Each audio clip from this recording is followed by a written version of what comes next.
Welcome to Cardinals Cover 2 with Grialou and Mike Jurecki. Cardinals Cover 2 is brought to you by Arizona Cardinals Podcasts. Visit azcardinals.com/podcasts. From the Dignity Health Arizona Cardinals Training Center, here's Grialou and Mike Jurecki. Well, it was 1 week ago today. Kyler Murray introduced, getting set for day 2 of the 2019 NFL Draft. This building was buzzing. And 1 week later, well, the buzz is still in the air. It's just not as many people in the building on this Friday. Yeah, but it's going to be buzzing next week at this time. Next week it will be, absolutely. Depending on when they get on the field. Now, obviously, their teams had their... Talking about rookie minicamp. Rookie minicamp, that's right. It starts next Friday, and we'll see what time they're on the field. But, yeah, I mean, personally, all eyes are going to be on Kyler Murray. But also this whole entire draft class. I mean, people think maybe 9, 10, or 11 could make it, so it'd be interesting. But you're seeing some of these videos from other camps, and I remember one year I was watching camp and it was open, and Kemdichi, I don't know if he knew the rules, and BA had a whoa, don't back off a little bit, because he literally was engaged, and you're not allowed to do that. Everything's on film, but. It was just, I was like, this guy's going to be a player, and you got to be careful when they're in shorts. You really do. Now, quarterbacks, you can see the accuracy, the tight throws. I was thinking about this earlier. We never really talk about the bootleg in this offense. No, we haven't. You're right. Because if you want to over pursue, like you're faking going to the left, and the bootleg to the right, I would think he's going to score a couple touchdowns in the red zone just on that. Them sucking in on David Johnson, and then him bootlegging and just getting to the pylon. I mean, we know how effective he can be. So I'm excited just to see the process, and obviously he's familiar with Kingsbury's offense, but it's going to take time. When it comes to the receivers' timing, the offensive line, they got to kind of figure out, because Sweezy would be a great guy to talk to about what's it like knowing that Russell Wilson's going to scramble a little bit, because you still got to protect, but also you want to make sure that he doesn't get hit. So it's going to be interesting to how they approach that, but really excited about the rookie camp coming up next week. Yeah, they'll be in the building next week, and then on the field Friday, Saturday, and Sunday. And with that, let's take off on this Friday, let you know what's ahead on the show today. Kliff Kingsbury and Kyler Murray, they're on the same path, which is what you want from your head coach and quarterback. We'll talk about the team's biggest draft pick, and by biggest, we mean that literally. Josh Miles, offensive lineman, 6'6", 310 pounds. We go inside the Cardinals draft room. The latest episode of Flight Plan debuts next week. We've got a preview, and of course, your questions via social media using the hashtag CardsCovered2. Hashtag CardsCovered2 using the number 2 to get involved in the show. We do that every Monday, Wednesday, and Friday. Now, you notice that a lot of people coming in and out of the war room, so to speak, right? And I think they're cleaning things up. And have you been in there yet? I have not. I've seen parts as you walk by and the door opens, but no. So what happens? Step foot inside. What happens? That place is dark for the next X amount of months. I mean, sure, they have their draft meetings and stuff like that. There's other places to do that, but yeah, I haven't been in there yet, and don't think I'll ever be in there unless we're invited. No, stay in your lane. Exactly. That's the slogan here on Cards Covered. At least for us two. Stay in your lane. How about the news of the day? And it begins with the roster. The Cardinals announced the signing of veteran tight end Max Williams to a 1-year contract. Here's a former second-round pick of the Baltimore Ravens, has played in 42 games, started 21, missed most of 2016 with a knee injury, but his overall production, 63 catches, 497 yards, and 3 touchdowns. That is now 7 tight ends on this roster. And I maintain, I think they're going to keep 3, but competition's good. They're always trying to, turn the back of the roster. The way I look at it is whoever's the last guy at that position, if they feel like somebody out there is better. Now, we've been intrigued with Caleb Wilson from UCLA, Mr. Irrelevant. I got to think if they're going to keep 3 now, just based on what Williams brings to the table, he's more of a blocker. And graded out very well according to Pro Football Focus. 15th out of 70 guards in the National Football. And that's the one thing that separates him from the other 6 tight ends on the roster. Yes, tight ends, yes. So you got to think Charles Clay on a 1-year deal, big target. I think it's going to be an easy throw for Murray. Obviously he's going to find the creases in the offensive line. Ricky Seals-Jones, I think they're encouraged with his little progress, getting a little stronger, trying to figure out the playbook. He's a matchup issue if you get him in the right matchup, but he's got to catch it. And then you look at Max Williams. To me, he's a blocker, and this is what that team was looking for. They didn't reach in the draft, so I like where they're at. But hey, you got a couple undrafted free agents, and then you got Wilson. So we'll see. Worst case scenarios, I think one or two guys could end up on the practice squad. Yeah, Williams, the second most experienced tight end on the Cardinals roster, right behind Charles Clay. A couple of other roster notes: the Cardinals signed a punter, Ryan Winslow, and release kicker Cole Murphy. Two punchers now on the roster, Winslow and Andy Lee, both, by the way, out of the University of Pittsburgh. Yeah, it's a situation where sometimes you want to have two kickers, and when you have a guy like Phil Dawson in camp, but when you got a young kicker in Gonzalez, and it's his job. Punter, Andy Lee's getting up there in age. You don't want him punting a ton. So it makes sense. And listen, I think they're really good at the end. When you look at the long snapper, the holder, and the punter and the kicker, I think they got a good mix there, and I think a lot of credit goes to those guys.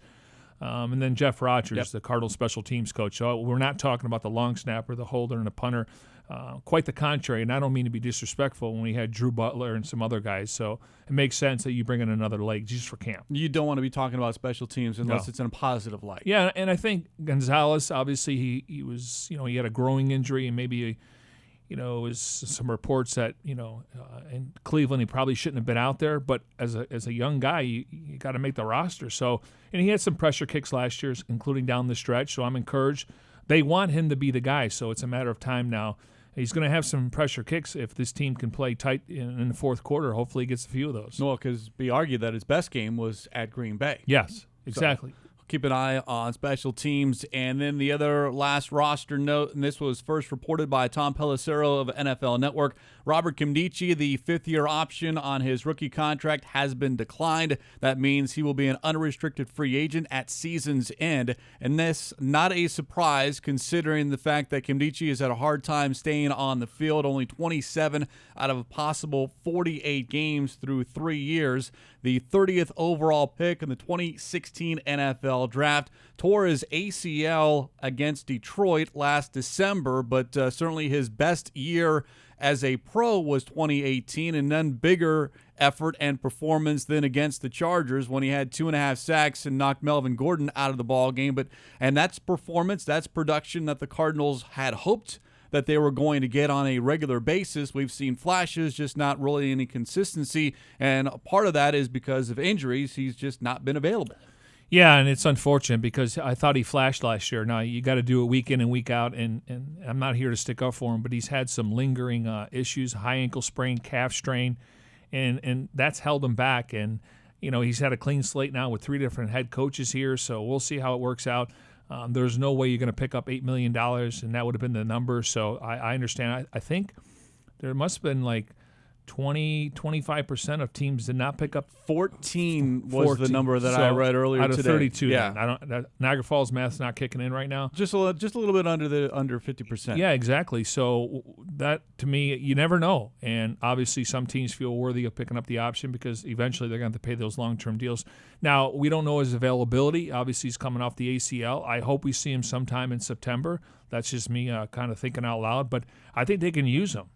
He's in a contract year, and who knows if he's part of the future. But the good news is, even though they're not picking up the option, they could still try to retain him the following season. But you just wonder if the writing's on the wall. What does he have to do? He's got to be healthy, and he's got to be productive. Well, and you're absolutely correct. The onus is on him to, one, make sure he's on the field, and when he is on the field, to do something with those reps. But you look at the roster as it is right now: Rodney Gunter, Darius Philon. They drafted Zach Allen and Michael Dogbe. You also have Corey Peters. He returned. So I just rattled off 5 names, and then you add Nkemdiche, that's 6. So there's certainly a place for him. It's just a matter of when is he going to be right. Exactly. And the fact is, last year they kept 8 on the roster because they were in a 4-3. This year they're going to a 3-4. So you only need 6. I assume that, have a guy or 2 on the practice squad, but he would be your rotation guy. And we talked about this last year. They wanted to keep those guys fresh, not only in the fourth quarter, but coming down the stretch maybe in November and December. So that is the update on the roster. We have also an update on the coaching staff, and I'll just read the headline on azcardinals.com. Cardinals receivers get extra help from legend Jerry Sullivan. Darren Urban of azcardinals.com with the exclusive story on Jerry Sullivan back with the Arizona Cardinals as an offensive assistant and, of course, working with wide receivers. He was the Cardinals wide receivers coach back in 2001 through 2002, and then the offensive coordinator in 2003. And here's someone who's worked with wide receivers for a long, long time. Jaguars, 49ers, Dolphins, Lions, Chargers. I mean, he knows more about the wide receiver position than a lot of people, but good to see him back in the building, on the field as well, and helping out David Rye, the wide receivers coach. And then, of course, he's worked with Larry Fitzgerald and now getting the chance to get his hands on some very young receivers. Yeah, he's when the lockout year, Larry actually hired him to work him out in other receivers. So Larry has a great respect for him. He's a tactician, and if you don't learn from Jerry Sullivan, that's on you. And one of the guys I'm hearing that's really picking it up quite well so far is Kevin White. Now, he's on a one-year deal, about $1 million. He's got an opportunity in this offense because they're looking for that X receiver, whether it's him or Hakeem Butler. We'll find out. But, you look at, I guess, the standpoint of guys, I lost my train of thought there, Grialou. That's all right. We're good. It's Friday. A Friday.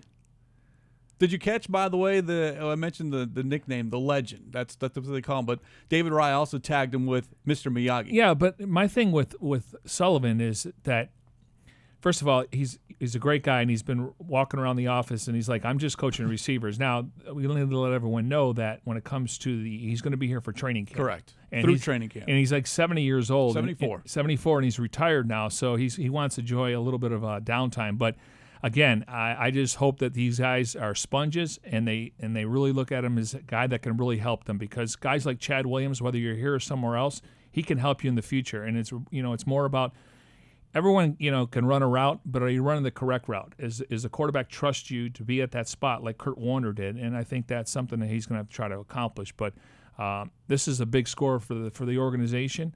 And the fact that he's going to be able to help these guys out. And listen, there's only one guy, if you want a recommendation or an endorsement, Larry Fitzgerald. Well, and what do we say about coaching? It's teaching. And there's no better teacher, especially when you draft 3 wide receivers and you have this young wide receiver core, than a Jerry Sullivan, who's been coaching for as long as these young players have been alive. Now, we all know what he was able to do with guys like Anquan Bolden, but to me, and I've had this conversation with him, his claim to fame early in his career was a long time ago, was Tony Martin with the Chargers. And then he was with Herman Moore with the Lions. So he's had some quality receivers, obviously. Last year he was at LSU, so he gave the Cardinals a really good insight, not only on offensive players, but defensive players. And I was told he scouted at least 40 receivers that were in the draft. So he obviously was able to write some reports up. And, obviously you take his recommendation, but obviously you got to filter through how do they fit Kingsbury's offense. Yeah, so welcome back to Jerry Sullivan, offensive assistant, and, of course, helping out specifically with the wide receivers. All right, before we get into some draft discussions, how about we head out onto the golf course? We talked about this on Wednesday, the Cardinals Celebrity Golf Tournament benefiting Cardinals charities. Wednesday was also National Golf Day, which I did not know, and I didn't know it existed, but isn't every day? Great timing, by the way. Yeah, Larry Fitzgerald, of course, he golfs probably every day. He actually tagged National Golf Day, and he said, of course, where am I at? He's golfing in the Cardinals charities. Of course, and at the golf tournament, azcardinals.com handed the microphone to Chandler Jones. So we are out here reporting live from the Cardinals Charity Golf Tournament.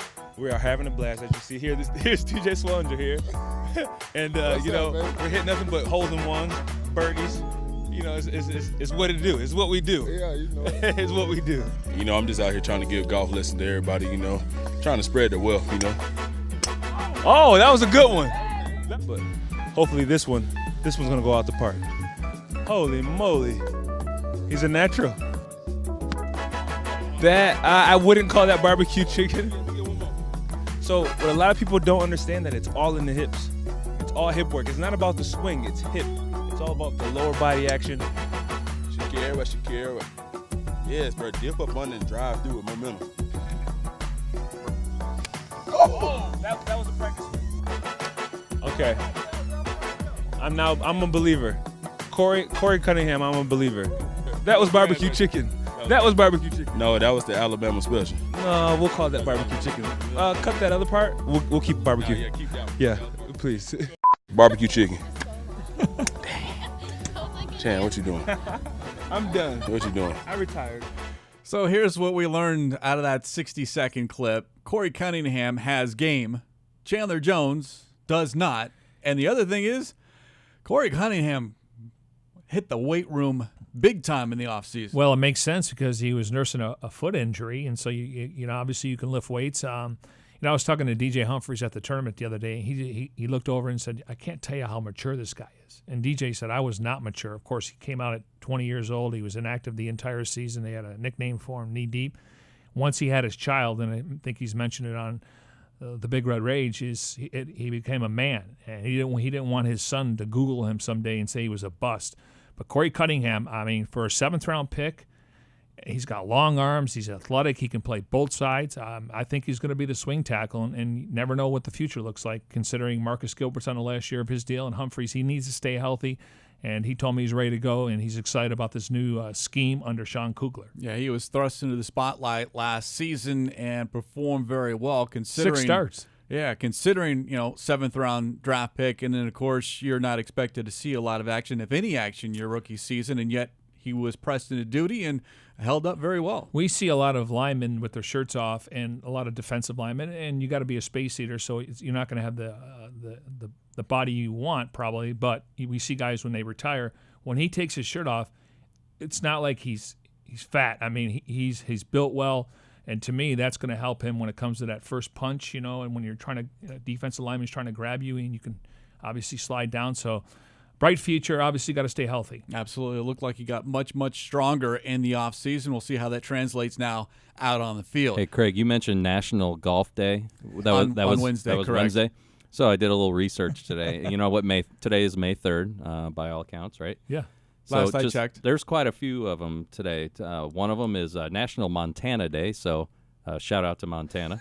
Were they named a state or welcome to the Union on this day? I don't know. That Okay. would take extra All research right. that I just frankly don't have time for. But it's also National Space Day, National Okay. Raspberry Popover Day, I don't know what a Who raspberry comes up with popover this stuff? is. National Paranormal Day, so if you like ghosts. And I'll save the last one for best, or the best one for last, I should say. National Lumpy Rug Day. All right. When's National? That just shows you that you can have a day literally for anything. Yes. Lumpy rugs. Yeah. Now, you know what tomorrow is. May 4th? I'm not going any further than that.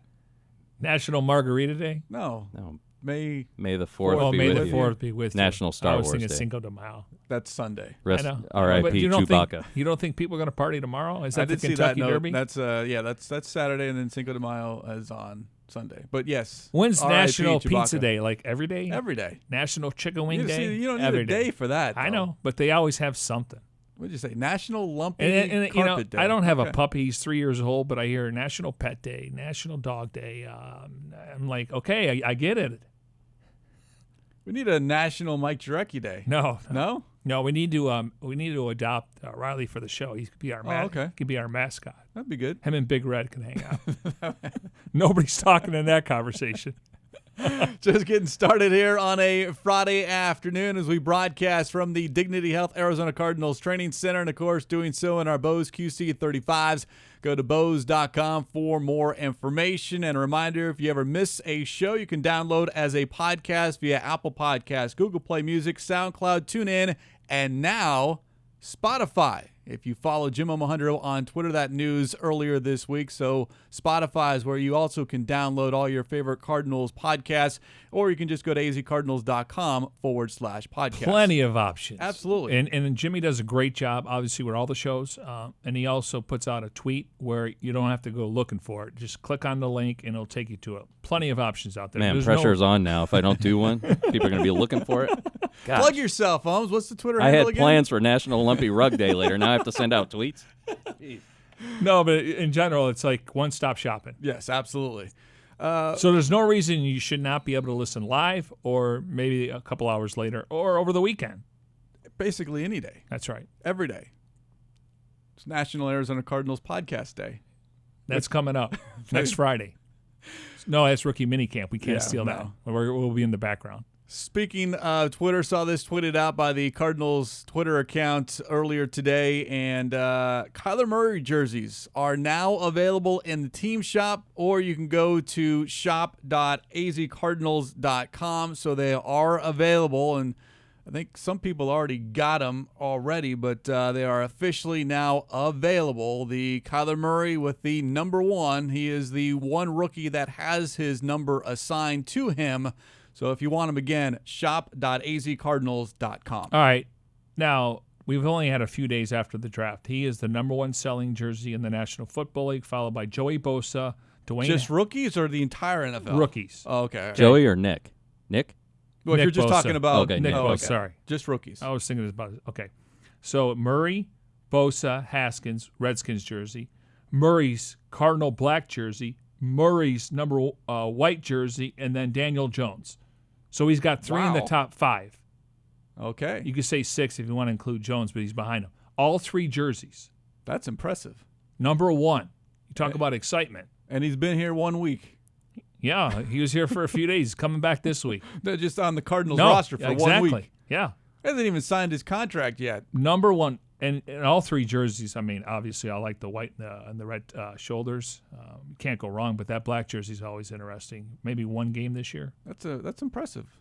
Yeah, number 1. We do play on Halloween, right? That's right. It's the 49ers, so Yeah. I'm calling it right now. Okay. Now that Brandon is gone, and I'm the new uniform consultant. I like that. Perfect. Deal with it. I like that, yes. All right. Wow, very well done. That's so the black, the red, and the white. All 3. All 3. And that's all you got to do is go to NFL.com shop. It's league approval. It's Or shop.azcardinals.com. That's Stop. right.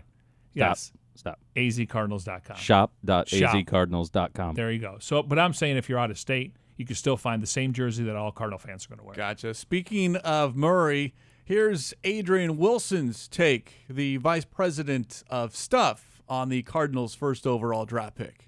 I don't know. I mean, he's a good player, man. He's I think he's everything that you would want a quarterback to be, other than 6'5". I think you know what I mean. I mean, he has the arm strength. He has mobility.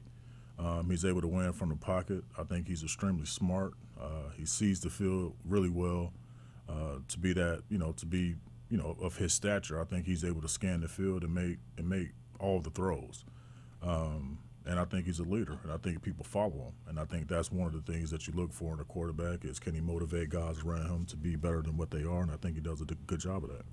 A-Dub, a guest last night on the Big Red Rage, and really he's so high profile he just doesn't really need a title. Talking about Adrian Wilson, we'll just call him vice president. I should just call him vice president. Yeah, I mean, listen, Of stuff. I what's always interesting listening to him there, you can see his background, what he's been doing for the last few years. And he scouts college players. He breaks film down there. He scouts NFL players. So he's got a lot on his plate, and he loves grinding. But when you listen to him, that's from a scout's point of view. Oh, not even just a scout's point of view, but just a former player, because the Yes. one thing I'll say definitively about Adrian Wilson, he's not going to sugarcoat things. No. If he doesn't like a player or there's something wrong with a certain player, he's going to point it out and let you know. Yeah, and I ran into him today, and he had a little pep in his step, and I'm like, "You getting out of here early?" And he didn't answer my question. But anyways, no, listen, when you're involved in the hiring process, that's how much they value his opinion, and the fact that he was able to relate to Kliff Kingsbury from not being too far removed and still, bringing in these players that are younger than him, and obviously they're trying to get to where he was. When you're involved in the hiring process, that's how much respect. And Michael mentioned it to open the press conference when they introduced Kliff, and he mentioned Ernie Accorsi, and that's more long-term when he was trying to help the organization, making sure they were doing the right thing. Ultimately, Michael has to make that decision, but Adrian definitely is a guy that can move up the ladder, and he loves working here. He bleeds Cardinal red. Now, a lot's been made about the Kingsbury-Murray relationship, one that dates all the way back to when Murray was a sophomore in high school. That relationship, though, has to do with more on the off-the-field aspects, and now we're going to be able to see this relationship materialize together on the field. And listen to Murray discuss the the relationship between those two when he joined us here on Cards Cover 2 following his introductory press conference 1 week ago today. I'm glad we're going in this thing together. This is his first year. It's my first year. But at the same time, everybody wants to make it seem like, oh, it's going to be a perfect thing as far as, we're just going to click. It's going to take obviously a lot of work. We're going to have to gain each other's trust as far as off the field and on the field. But, no, I think we definitely have a head start as far as, relationship. And, he knows what I'm capable of. And I obviously am very, very fond of his offense and what he's been able to do with quarterbacks. So, I think the sky's the limit for what he can, put me in, put the system in, and just, I feel like we can flourish for real in this system. That was the one thing that caught my attention when we had him in here, because you don't think about it because Kingsbury was hired in January and then you just get drafted in April. But the fact that you have a head coach and quarterback taking this journey together, they have the relationship, the knowledge, a personal relationship, but now they get to develop the on-the-field relationship together and maybe be able to kind of lean on one another a little bit because of that off-the-field relationship. They're not going about this by themselves. Yeah, and I think it's important that he's only going to have a couple of people in his head and ears, and that's going to be obviously Kliff Kingsbury, he's the play caller, he's the head coach, so you can make him the case he's the offensive coordinator, but they don't have the title this year. And then Tom Clements, passing game coordinator, and then also quarterbacks coach. So he's not going to have too many chefs in the kitchen. He's going to have two voices. And to me, there's a reason why Josh Rosen is not on the rosters, because based on him playing in this system, based on him being recruited to play for Kliff, I mean, he makes perfect sense. He syncs up, and yeah, there's going to be some growing pains just because, you get to the next level, the game's a little faster, but skill set wise, this guy's going to be a dynamic player, and it's just a matter of time when we start to see the upside. And to be successful in the NFL, that head coach, quarterback, they've got to be together. They got to be lockstep. You think of some of the best combinations between head coach and quarterback. I'll go back to Bill Walsh, Joe Montana, and, of course, Bill Belichick and Tom Brady. And I think a lot of people are looking at the Rams with maybe Sean McVay and Jared Goff, if you want to throw in another one out there. But we're very early in the McVay-Goff relationship, but that has already materialized into a Super Bowl appearance. So those two, if you have that and you can be successful, then that's something that can be sustained over not just a 5-year period, but perhaps even longer. Yeah, I'd mention Drew Brees and Sean Payton. Yeah, and then another one would be maybe Mitch Trubisky and Matt Nagy. Yeah, another early one as far as you're talking about a young quarterback. But certainly when you have that connection between head coach and quarterback, which perhaps is a must now in the NFL with the way the offenses are going. Here's more from Murray this time when he spoke with Paul Calvisi on 1 week ago today. This is where I wanted to be. I don't think there's a better place to be, honestly, as far as, the place, city, coaches, team. And like you said, Coach Kingsbury, him recruiting me when I was in high school, him obviously being very fond of me, knowing what I'm capable of, knowing what I can do on the football field, allowing me to be myself at the same time. It's not going to be easy, but at the same time, we're going to have to gain each other's trust on and off the field, but I know we're ready to go. There's no initial learning curve then. He knows you pretty well and vice versa? He's watched a lot of film of me for years now, and I've seen what he's done with quarterbacks, and we've talked quite a bit throughout this whole process ever since I was 15 years old, so the relationship goes way back.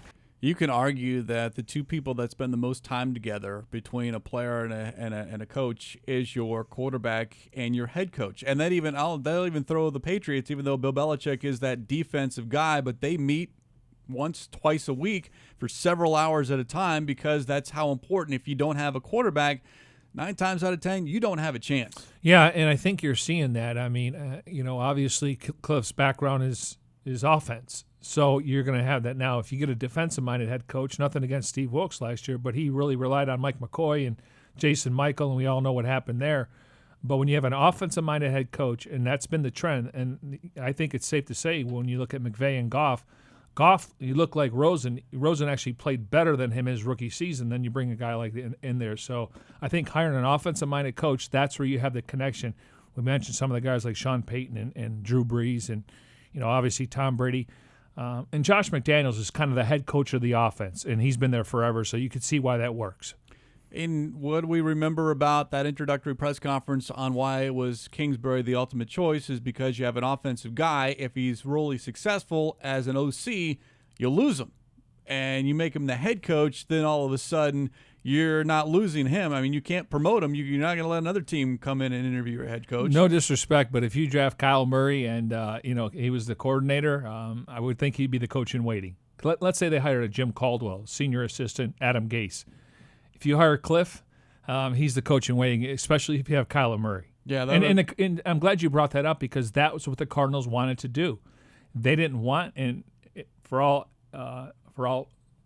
I guess purposes would have been, they would have been happy that he was getting a lot of play because that means the team is showing some improvement. The offense looked like it has a pulse.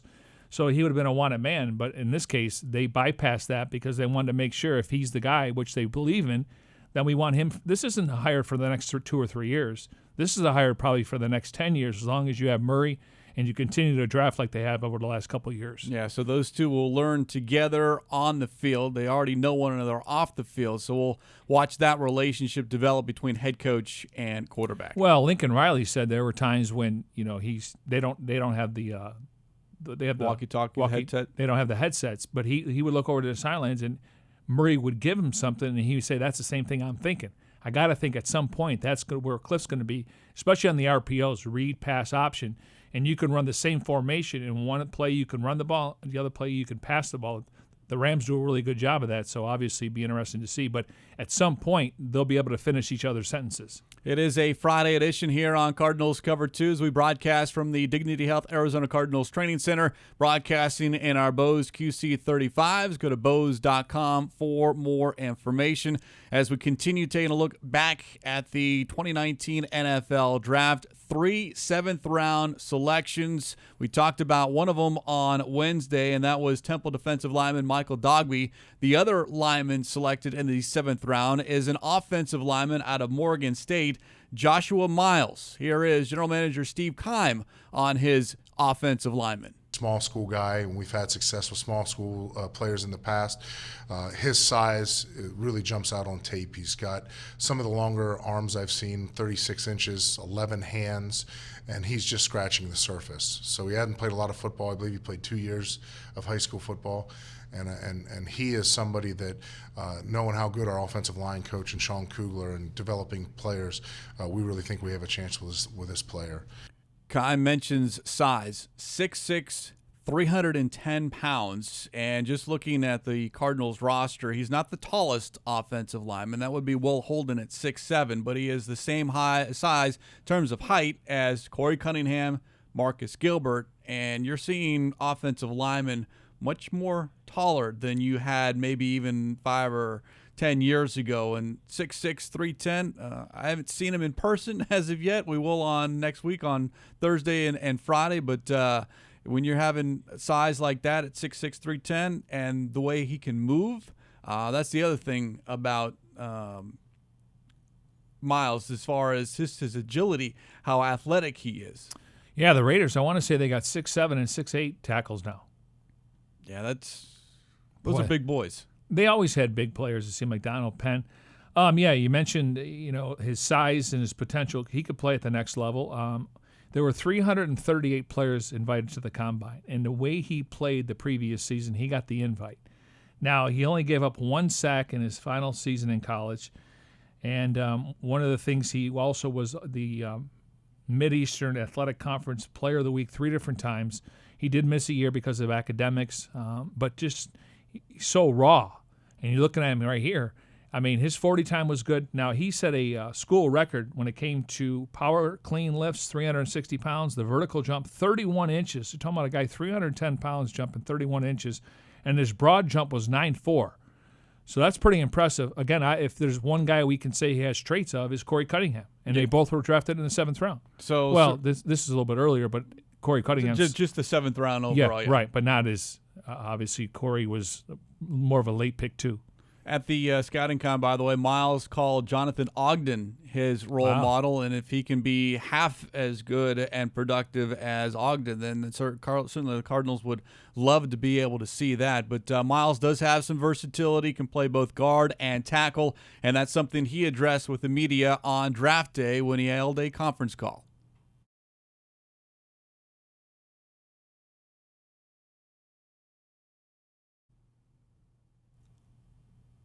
I played guard for my entire freshman year when I redshirted.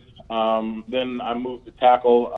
Played guard for about 2 games when somebody went down with a concussion. And then I played, guard for half the week in the Shrine game. So, I mean, I'm not exactly the most experienced guard, but I was very comfortable when I moved in there.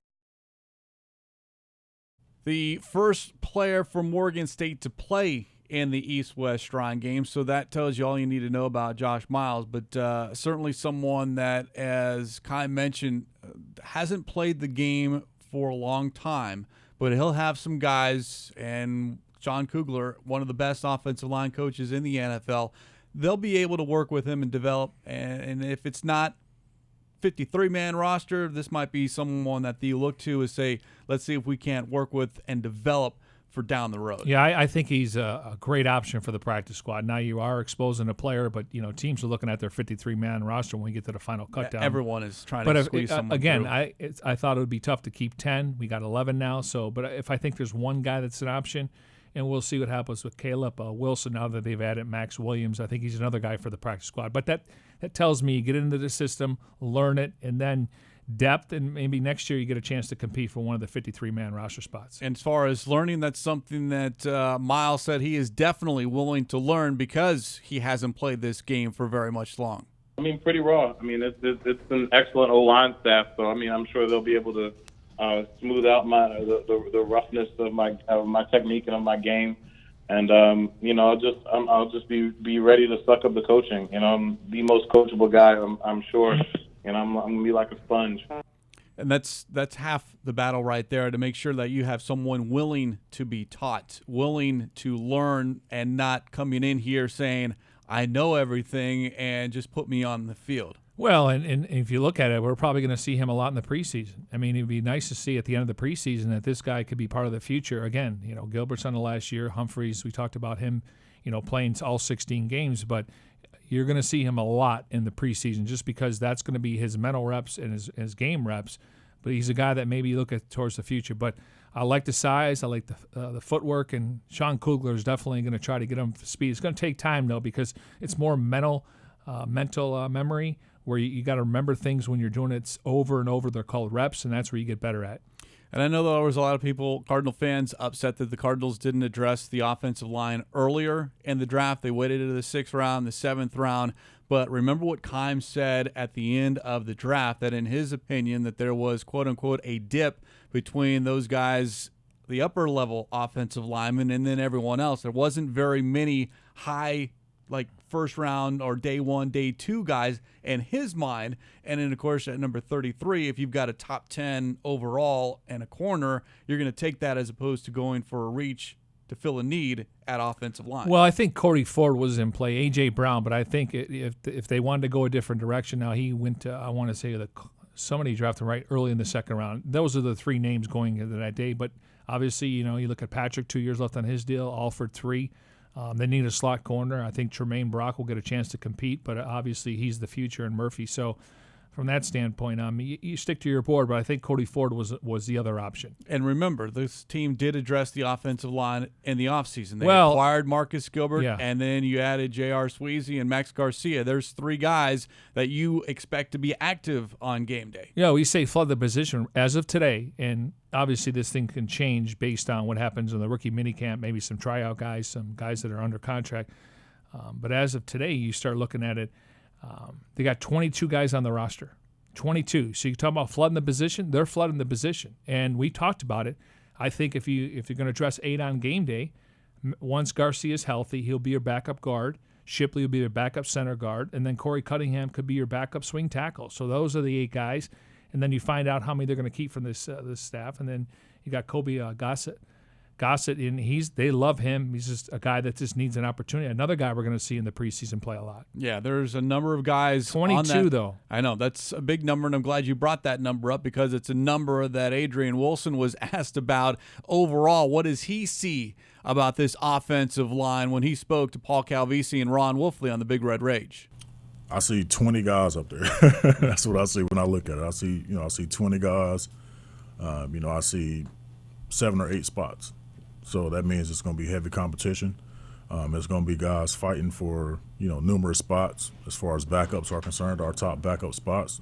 So, I think competition is going to be good for us, especially on the offensive line. I think Coos is going to do a great job with those guys and get those guys ready to go, and I think the competition is going to be extremely high.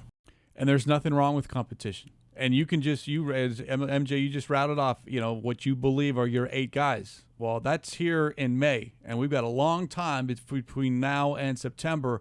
Those 8 names, there could be it's only half changed. It's only a projection. I mean, at the end of the day, obviously you're paying Pugh a good amount of money, and he needs to stay healthy. He's been on IR the last couple of years, but Sean Kugler is going to play the top 5 guys.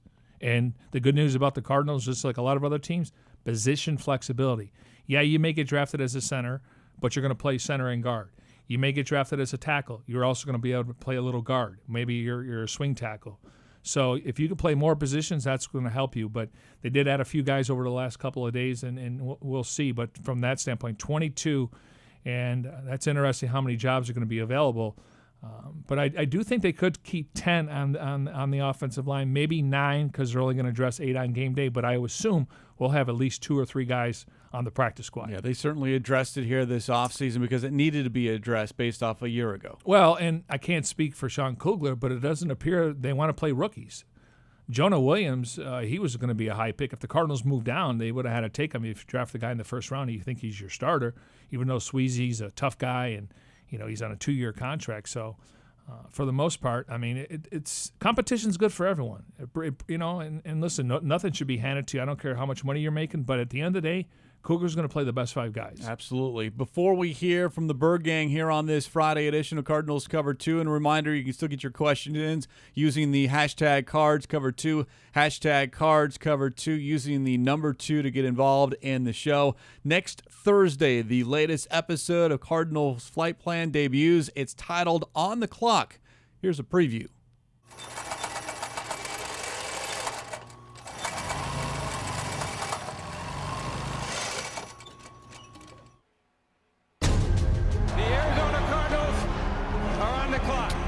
This day can define the next decade for this franchise. It felt like it all fell in place throughout the draft, and really pleased with how it turned out for us. Byron. Isabella. Zach. Raheem. Deontay. Keyshawn. Lamont. Joshua. Michael, how you doing? Caleb. You got a deal, brother? You ready? Let's do it. Let's call Kyler. Kyler. Okay, where are we at? We're 2 picks away.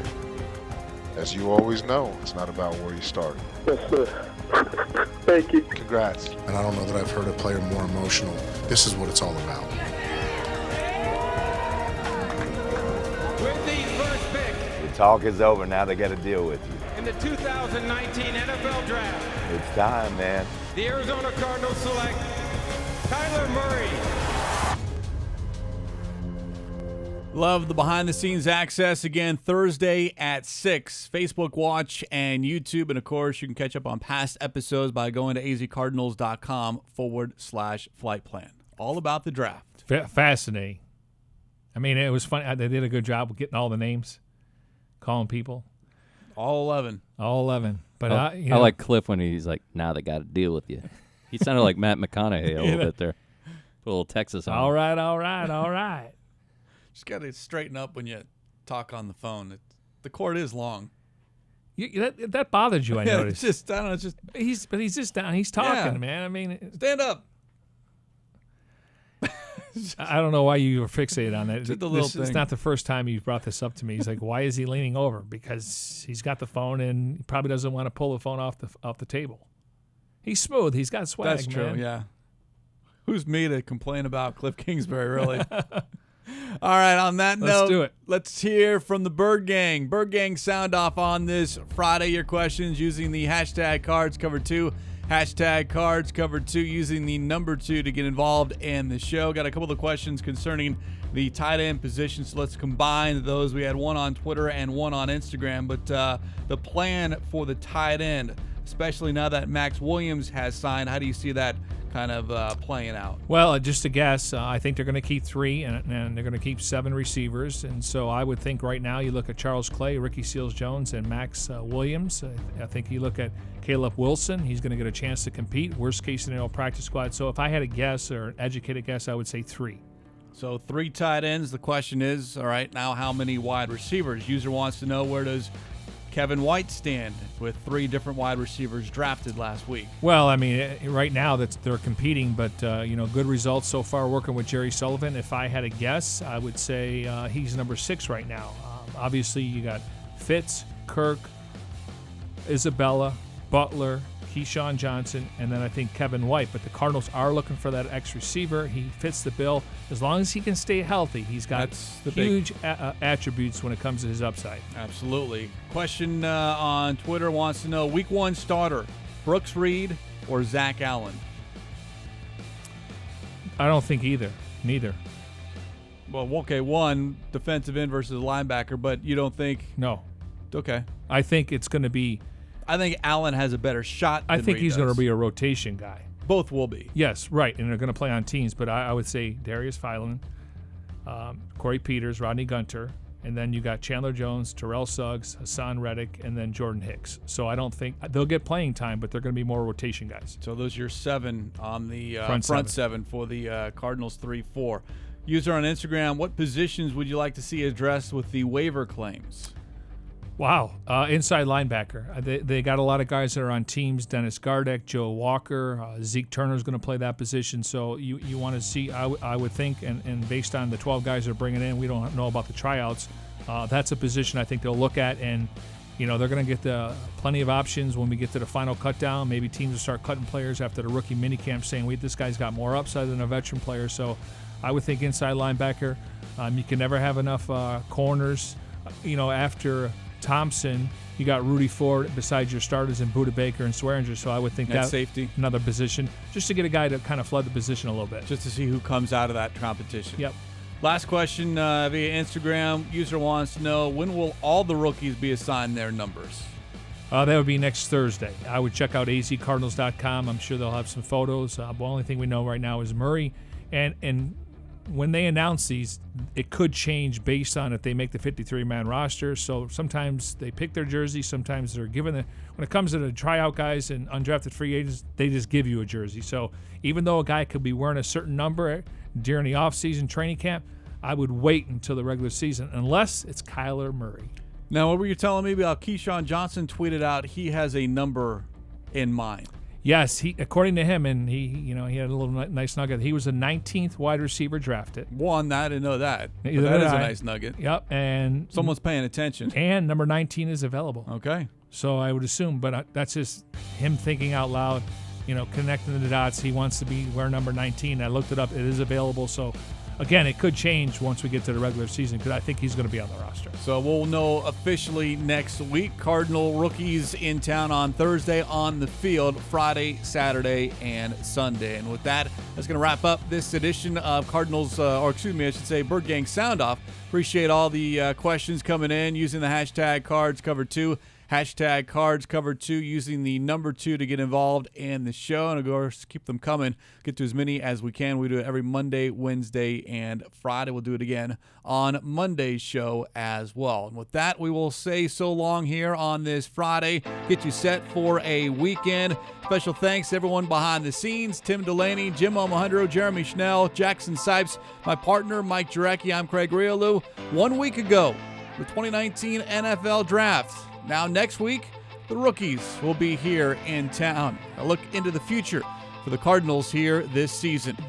We'll see you on Monday. Have everyone a great weekend.